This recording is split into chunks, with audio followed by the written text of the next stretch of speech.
Praise the Lord. സ്നേഹമുള്ളവരെ, യഥാർത്ഥ ക്രിസ്തീയ സ്നേഹത്തെക്കുറിച്ചാണ് ഇന്ന് വിചിന്തനം ചെയ്യുന്നത്. കുരിശിലേറിയ യേശുവിൻ്റെ സ്നേഹച്ചൂടറിയണമെങ്കിൽ ആ കുരിശിനോട് നാം ചേരണം.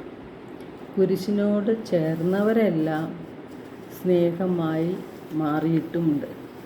യഥാർത്ഥ ക്രിസ്തീയ സ്നേഹമെന്നത് മറ്റുള്ളവരുടെ നന്മയിൽ സന്തോഷിക്കുവാനും മറ്റുള്ളവരുടെ ദുഃഖങ്ങൾ അകറ്റുവാനും മറ്റുള്ളവരുടെ കണ്ണീരൊപ്പുവാനും അവർക്ക് വേണ്ടി നന്മകൾ ചെയ്യുവാനും അവരെ ആത്മാർത്ഥമായി സ്നേഹിക്കാനും ശ്രമിക്കുന്നതാണ് യഥാർത്ഥമായ ക്രിസ്തീയ സ്നേഹം. നാം പലപ്പോഴും നമ്മുടെ സന്തോഷം മാത്രം അന്വേഷിക്കുന്നവരാണ്. മറ്റുള്ളവരുടെ സന്തോഷത്തെപ്പറ്റി നാം ചിന്തിക്കാറില്ല. പറ്റുമെങ്കിൽ അവർക്ക് നാശമുണ്ടാക്കാനായിട്ടുള്ള പരിശ്രമവും നമ്മുടെ ഭാഗത്തു നിന്ന് ഉണ്ടാകാറുണ്ട്. അവരുടെ വേദനയിൽ മനസ്സലിവ് ഉണ്ടാകുക എന്നതാണ് ഏറ്റവും പ്രധാനപ്പെട്ട ഘടകം. മറ്റുള്ളവരിൽ യേശുവിനെ കണ്ടുകൊണ്ട് അവരെ സഹായിക്കുമ്പോഴാണ് നന്മയിൽ വളരാനായിട്ട് നമുക്ക് സാധിക്കുന്നത്. യേശു പറഞ്ഞിട്ടുണ്ട്, മറ്റുള്ളവർക്ക് ചെയ്തു കൊടുക്കുന്നതെല്ലാം എനിക്ക് തന്നെയാണ് ചെയ്തു തരുന്നത് എന്ന്. അപ്പം മറ്റുള്ളവർക്ക് നാം ചെയ്തു കൊടുക്കാതിരിക്കുമ്പോൾ യേശുവിന് തന്നെയാണ് ചെയ്തു കൊടുക്കാതിരിക്കുന്നത് എന്നും നാം മനസ്സിലാക്കണം. യഥാർത്ഥ ക്രിസ്തീയ സ്നേഹം നമ്മിൽ ഉണ്ടെങ്കിൽ അപരൻ്റെ സന്തോഷത്തിൽ നമുക്ക് സന്തോഷിക്കാൻ സാധിക്കും.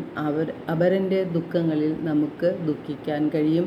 അവരുടെ ദുഃഖങ്ങളെ അകറ്റിക്കൊടുക്കുവാനും നാം പരിശ്രമിക്കുകയും ചെയ്യും. യേശു നമ്മോട് പറഞ്ഞിരിക്കുന്നത്, ഞാൻ നിങ്ങളെ സ്നേഹിച്ചതുപോലെ നിങ്ങളും പരസ്പരം സ്നേഹിക്കുവിൻ എന്നാണ്.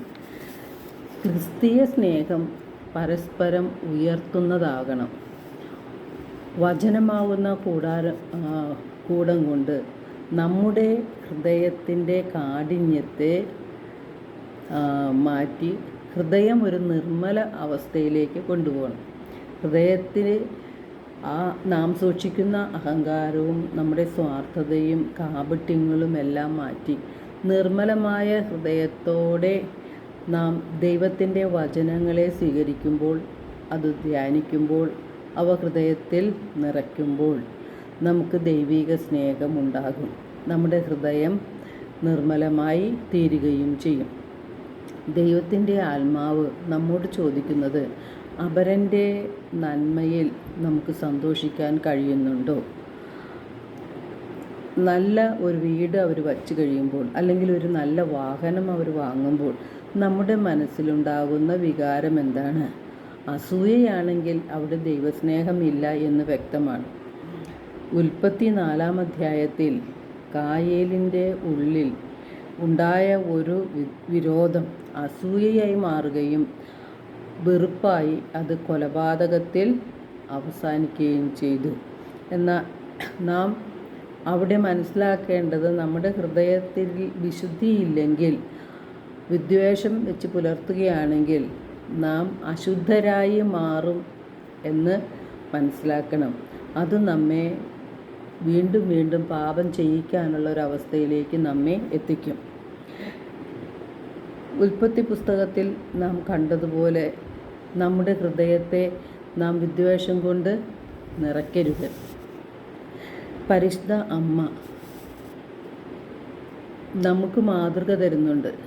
പരിശുദ്ധ അമ്മ ചെയ്യുന്നത്, വാർദ്ധക്യത്തിൽ ഗർഭവതിയായ എലിസബത്തിനെ സന്ദർശിക്കാൻ പോകുന്നതും അവർക്ക് ശുശ്രൂഷ ചെയ്യുന്നതും നാം കാണുന്നുണ്ട്.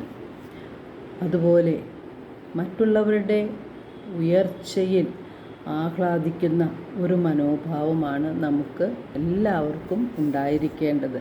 അതാണ് ക്രിസ്തീയ സ്നേഹം. പരസ്പരം ഉയർത്തുന്നതായി മാറണം. എല്ലാവർക്കും ഒരു നല്ല ദിനം ആശംസിക്കുന്നു. ദൈവം നമ്മെ ഓരോരുത്തരെയും സമൃദ്ധമായി അനുഗ്രഹിക്കട്ടെ.